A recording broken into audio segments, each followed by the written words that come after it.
Joining us in our Washington bureau is Phil Klass, an editor with Aviation Week magazine, a scientific investigation of claims of the paranormal, a group which checks out claims of UFO sightings.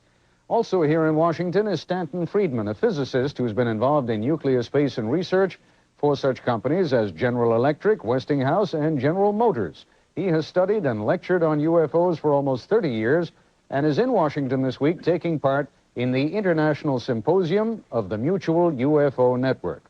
Mr. Friedman, there are books, there are magazine articles, there are television interview programs which have very little time, such as this one. Give it your best shot.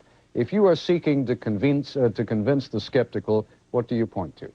I'm seeking to convince the healthy agnostics. The skeptics don't want to listen to the data and my findings.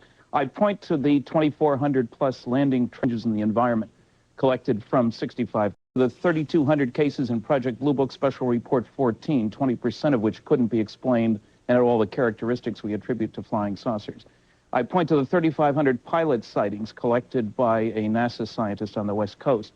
I point to Bud Hopkins' 140 abductees with a waiting list of 200, and an enormous amount of data in the form of documents, some of them obtained from the government directly, some not so directly, clearly indicating that our planet is being visited, that some UFOs are alien spacecraft, and that we are indeed dealing with a cosmic Watergate.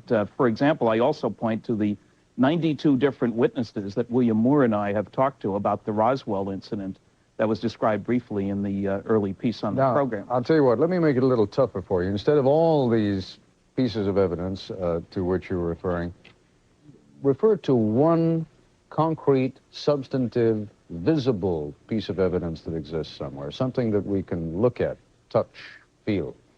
I think you've asked the wrong question. By the nature of the beast, the pieces that were picked up at Roswell, for example, which are described in the document that was alluded to earlier, are not available for your viewing or my viewing.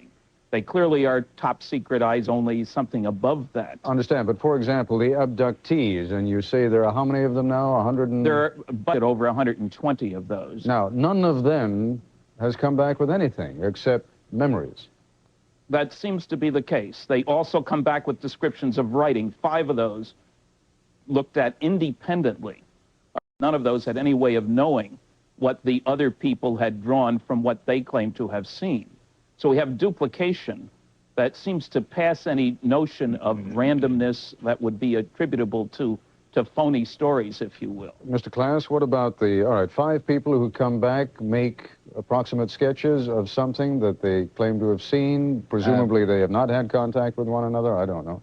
Ted, they're as identical as you and I are. I would wish that we were as identical. Let me respond, if I may, to an issue that's come up here that I think is a very important one.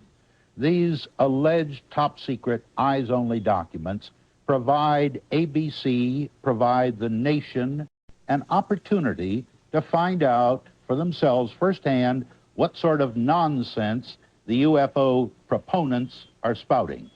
I would suggest the following.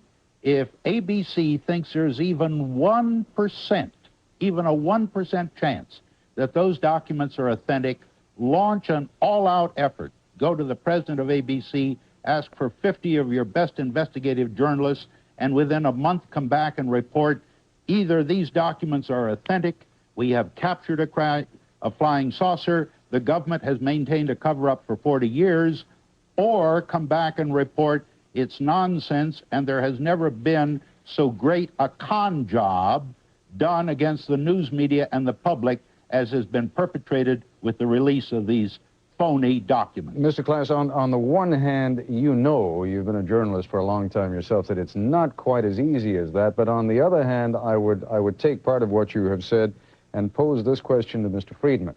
I don't know how familiar you are with Washington. I'm very familiar with Washington, and I know that it is almost impossible to keep a story of that sort of dimension without some leak or another filtering out from some part of the bureaucracy or the government establishment over a period of 40 days, let alone 40 years. Ted, let me comment about that. One thing I am familiar with is I worked on classified programs for 15 years. I had a high-level security clearance.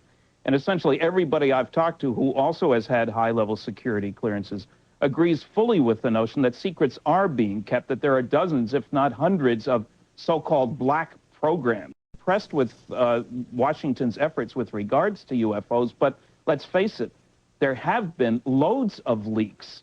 Many of the stories, the whole work on Roswell came from people who were talking about the pieces of information that they have been aware of. Leaks are all over the place. Willingness to follow up on the leaks is quite another story. I think that the people who want to keep secrets have done a very good job of taking advantage of the egos of the Washington press corps, who think that no secrets can be kept from them. Stanton and his associates have, I think, done the nation a service by making public these documents. And now we can see what the news media of this country, how they evaluate them. As I say, if ABC, if the New York Times, the Washington Post thinks there's even 1% chance that they're authentic, they ought to launch an all-out effort. Let me just pose the question a little bit differently, because as I said, we're not going to have a great deal of time tonight to talk about it. There is there not, Mr. Friedman, just a tremendous desire on our part. You talk about, you know, the intellectual agnostic, but there is a tremendous desire on our part to believe in the existence of some extraterrestrial. I don't think that's the case at all, Ted. I've lectured at over 500 colleges, I suppose. All the polls, the opinion polls, which the media depends so heavily on in other matters, have shown not only that most people believe in flying saucers, but that the greater the education, the more likely to believe in flying saucers. Let me just add, because we're going to have to take a break. I was looking at some similar polls, and, you know, the same polls also show that 42% of the American public believe in communication with the dead. Maybe, does that who vary knows, with but education in the same way? I believe it does, but let's take a break and we'll continue our conversation in just a moment. Continuing our conversation now with Stanton Friedman and Phil Klass. Mr. Friedman, help me again. One thing, I mean, was it the hieroglyphics that you're most impressed with? That 5 people come back with similar hieroglyphics? No, what's most impressive, Ted, is the similarity of evidence from around the world from so many people whose testimony you'd accept on anything else. That's what's so impressive. We're not dealing with one case or 10 cases. What testimony are we talking about now? We're talking about, for example, the description of a pilot with another pilot behind him in another plane, watching an object moving across in front of him with a guy on the ground watching them, watching the object move at what he estimates at 1,000 miles an hour in 3 seconds, reverse his speed, go a short distance in the sky, and do it again and again. That kind of case occurs all the time. There's an enormous volume of data that the skeptics refuse to consider. Mr. Klass, for example, in 3 books, doesn't even mention the largest study ever done about flying saucers because the data in it clearly contradict the pronouncements that he makes. I'll tell you what, make it easy on me again, Mr. Klass. The object that was moving at an apparent speed of 1,000 miles an hour versus... Ted, I cannot identify it off the top of my head. All I can say is that in your 7-minute intro here, there were any number of those cases that have been explained. Several of the photos were hoaxes. Okay, but before we run out of time here, what we're dealing with, and again, that's why the public, I think, gloms onto this as much as it does. Here we have a couple of pilots. I mean, these are experienced observers, especially about things like that. Doesn't that cause you to wonder just a little bit? No, it doesn't, because the late Dr. J. Allen Hynek did an analysis of pilot reports in the Air Force files and found that in terms of misidentifying prosaic objects like stars and balloons, that pilots, military and airline pilots, were no better than ordinary civilians. Being a pilot does not improve your powers of perception. All right, let me just ask one last question, Mr. Friedman. In your convention here this week, what is it you're seeking to do most of all? I mean, just We're seeking to exchange stories? information, present new information. I'll be dealing with, for example, considerable evidence that one of the people on that Majestic 12 panel, who shouldn't have been there, he was a skeptic, turns out to have been connected on the inside with major intelligence agencies in ways that nobody knew before, which make his appearance on that panel quite sensible rather than the ridiculous notion it seemed at first blush.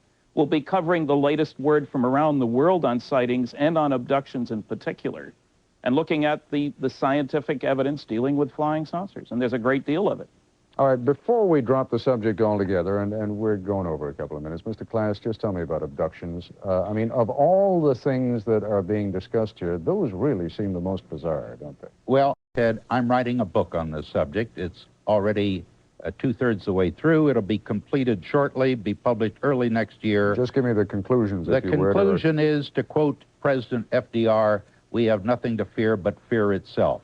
Anyone who doesn't want to be abducted, who doesn't go here, I'll predict that you'll get 50 volunteers. They love to talk about themselves. Whitley Strieber, the most famous one, became a millionaire by writing a book about his alleged abductions. They're all fantasies. Mr. Friedman, a final comment from you, and then we're going to wrap it up. I think it's time we looked at via pronouncements and psychic understanding that Phil seems to show to explain away the data that he doesn't want to deal with. There is an enormous amount of information. Those who wish to reach an opinion on it should look at the information relevant to the problem and find it in Mr. Klass's book. Gentlemen, I thank you both.